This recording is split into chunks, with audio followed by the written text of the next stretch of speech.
नमस्कार, आप देख रहे हैं 4 PM। मैं हूं आपके साथ सिमरन। देश में लोकसभा चुनाव का बिगुल बज चुका है। सभी पार्टियां जोर शोर से चुनाव मैदान में उतर चुकी हैं और अपने चुनावी अभियान की शुरुआत कर चुकी हैं। इसी कड़ी में महाराष्ट्र की सियासत में भी गहमा गहमी का माहौल व्याप्त है, जिसको देखते हुए विपक्ष ने कमर कस ली है और सत्ता पक्ष को पटखनी देने के लिए पूरी तरह से तैयारी कर चुका है। और बीजेपी को मात देने के लिए महाविकास अघाड़ी ने अपने सभी इंडिया गठबंधन के प्रत्याशियों का ऐलान कर दिया है और बीजेपी को मुंहतोड़ जवाब देने के लिए तैयार है। बता दें कि महाराष्ट्र का चुनाव इस बार बहुत दिलचस्प होने वाला है, जिसको देखते हुए बीजेपी की जमीन हिलती हुई दिख रही है, जिसको लेकर बीजेपी अपने दिग्गजों को चुनावी रण में उतार रही है और जनता को साधने की कोशिश में जुटी है। इन तमाम अटकलों के बीच महाविकास अघाड़ी ने अपने सभी प्रत्याशियों को घोषित कर दिया है। वहीं अब सीट बंटवारे को लेकर किसी भी प्रकार का कोई संशय नहीं बचा है। अभी तक जो भी अटकलें लगाई जा रही थी, सभी पर विराम लग चुका है और जो बीजेपी के लिए बड़ी मुसीबत बनता दिख रहा है। वहीं प्रेस कॉन्फ्रेंस कर महाविकास अघाड़ी के नेताओं ने बताया कि उद्धव ठाकरे गुट वाली शिवसेना 21 लोकसभा सीटों पर चुनाव लड़ेगी, जबकि कांग्रेस के खाते में 17 सीटें गई हैं। वहीं शरद पवार वाली एनसीपी के उम्मीदवार 10 लोकसभा सीटों पर चुनाव लड़ेंगे। आपको बता दें कि सीट बंटवारे का ऐलान होते ही शरद पवार ने कहा कि हम सभी साथ में हैं और किसी भी प्रकार का कोई मतभेद नहीं है। वहीं उद्धव ठाकरे ने कहा कि प्रकाश अंबेडकर साथ नहीं है, इसका दुख है, हम लोग मिलकर के चुनाव लड़ रहे हैं। बता दें कि महाविकास अघाड़ी में सीट बंटवारे को लेकर शीर्ष नेताओं की कई दौर की बातचीत हुई।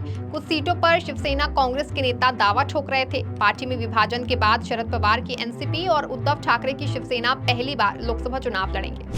नंदुरबार या काँग्रेसच्या जागांवर नंदुरबार, धुळे, अकोला, अमरावती, नागपूर, भंडारा गोंदिया, गडचिरोली चिमूर, चंद्रपूर, नांदेड, जालना, मुंबई नॉर्थ सेंट्रल, उत्तर मध्य, जिथे अनेक वर्ष पर्यंत निवडणुका लढत आहेत, तो म्हणजे तुमच्या माहितीसाठी तो सुनील दत्त होते। पुणे, लातूर, सोलापूर, कोल्हापूर, रामटेक आणि नॉर्थ मुंबई,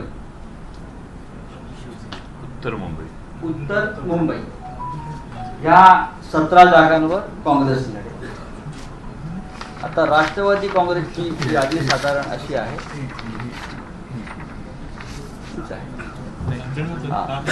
राष्ट्रवादी काँग्रेसची यादी आहे। बारामती बाबत चर्चा झाली नाही म्हणून बारामती, शिरूर, सातारा, भिवंडी, दिंडोरी, माढा, रावे, वर्धा, अहमदनगर दक्षिण आणि बीड या 10 जागा राष्ट्रवादी काँग्रेस शरदचंद्र पवार। आपको बता दें कि शिवसेना महाराष्ट्र की जलगांव, परभणी, नासिक, पालघर, कल्याण, रायगढ़, मावल, धाराशिव, रत्नागिरी, बुल्ढाना, हटकलगंगे, संभाजीनगर, शिरडी, सांगली, हिंगोली, यवतमाल, दक्षिण मुंबई, उत्तर पूर्व मुंबई सीटों पर ताल ठोक रही है। वहीं कांग्रेस नंदुरबार, धुले, अकोला, अमरावती, नागपुर, भद्रा, गढ़चिरौली, चंद्रपुर, नांदेड़, जलना, मुंबई उत्तर, सेंट्रल पुणे, लातूर, सोलापुर, कोल्हापुर, रामटेक, उत्तर मुंबई सीटों पर चुनाव लड़ेगी। बता दें कि शरद पवार की पार्टी बारामती, शिरूर, सतारा, भिवंडी, ढिंडोरी, MHADA, रावेर, वर्धा, अहमदानगर दक्षिण, बीड सीटों पर चुनाव लड़ेगी। आपको बता दें कि बीजेपी की आलोचना करते हुए शरद पवार ने कहा कि पीएम के एक इंस्टीट्यूशन है, कई पीएम मैंने देखे, लेकिन इस पद का अपमान किसी और ने नहीं किया। पीएम मोदी गैर जिम्मेदार बयान देते हैं।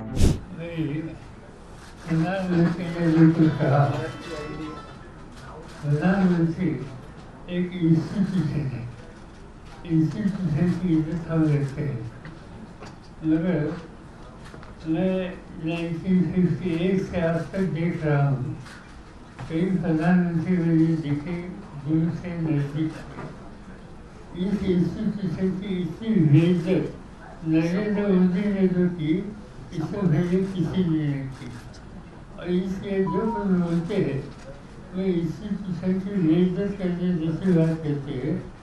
इज रिस्पॉन्सिबल प्राइम मिनिस्टर कैसे हो सकता है कि उस पर वैसे हुआ आदमी कैसे हो सकता है, इसका दर्शन उन्होंने किया। वहीं उद्धव ठाकरे ने कहा कि कल पीएम मोदी महाराष्ट्र में आए थे, कल सूर्य ग्रहण अमावस्या और इनकी सभा थी। वहीं कल का भाषण किसी पीएम का नहीं बल्कि भ्रष्ट जनता पार्टी के नेता का था। पीएम मोदी वसूली करने वाली पार्टी के नेता हैं। बाल ठाकरे बीजेपी को कमलाबाई कहते हैं। कल मोदी जी महाराष्ट्र में आए थे और कल का योग, जैसे मैंने कहा कि ऐसा योग बहुत सालों के बाद आया। एक तो कल सूर्य ग्रहण था, अमावस भी थी और मोदी जी की सभा भी थी। तो इतना बुरा योग बहुत सालों के बाद शायद देश ने अनुभव किया है। और कल जो उन्होंने भाषण किया वो प्रधानमंत्री का नहीं था, भ्रष्ट जनता पार्टी के एक नेता नरेंद्र मोदी जी का था। मैंने पहले भी कहा है कि चुनाव अब शुरू हुआ है, चुनाव की तैयारी शुरू हुई है। प्रधानमंत्री अगर एक पार्टी का प्रचार करने लगे तो वो अच्छी बात नहीं है। और इसके आगे जब हम उनकी आलोचना करेंगे तो सब लोग ध्यान में रखें कि हम अपने देश के प्रधानमंत्री की आलोचना नहीं करेंगे। हम तो भ्रष्ट जनता पार्टी के एक नेता नरेंद्र मोदी जो है उनकी आलोचना करेंगे। तो कृपा कर ऐसे कभी नहीं मानना कि हमने उनके ऊपर कुछ टिप्पणी की तो प्रधानमंत्री की आलोचना की, ऐसे आप नहीं मानना। अगर वो हमारी आलोचना करेंगे तो हम भी उनकी आलोचना करेंगे। उन्होंने जो बात कही नकली सेना की, मैं तो कहता हूँ कि आता खंडणीखोराला हिंदी शब्द काय आहे? रिश्वतखोर नाही, रिश्वतखोर म्हणजे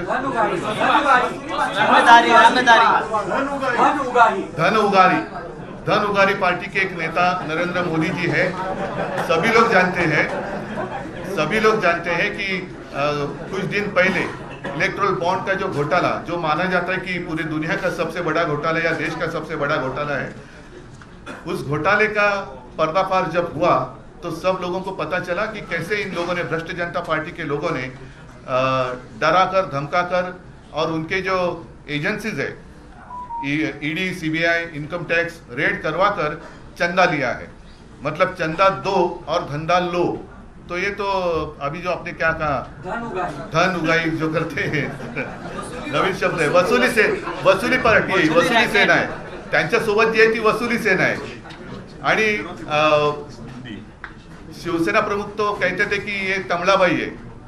और मैंने तो इनका नामकरण जो किया है, क्योंकि बहुत सारे नाम बदली किए हैं उन लोगों ने, तो मैंने भी उनका नाम बदली किया है। मैं तो उनको भ्रष्ट जनता पार्टी कहता हूँ। भाकड़, भेकड़, अब पता नहीं कितने मराठी के शब्द हिंदी में जैसे के वैसे आते हैं। लेकिन जिस तरीके से उनका प्रचार चल रहा है तो उन्होंने आजू बाजू देखना चाहिए था कि कितने लोग, भ्रष्ट लोग उनके आजू बाजू में बैठे हैं।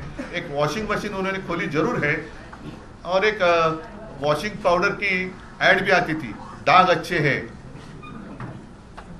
याद है ना आपको, दाग अच्छे हैं। तो अच्छे दाग वाले लोग या देखते हैं कि किसके ऊपर दाग है, जिसके ऊपर दाग है वो मोदी जी अपने पार्टी में लेते हैं और उनका सम्मान करते हैं। तो ऐसे रिश्वतखोर और भेकड़ भाकड़ भ्रष्ट जनता पार्टी के नेता अगर मेरी आलोचना करे तो मैं उसकी कोई कीमत नहीं देता। इस खबर में फिलहाल बस इतना ही। ऐसी तमाम राजनीतिक खबरों के लिए बने रहें और देखते रहें 4 PM महाराष्ट्र। धन्यवाद।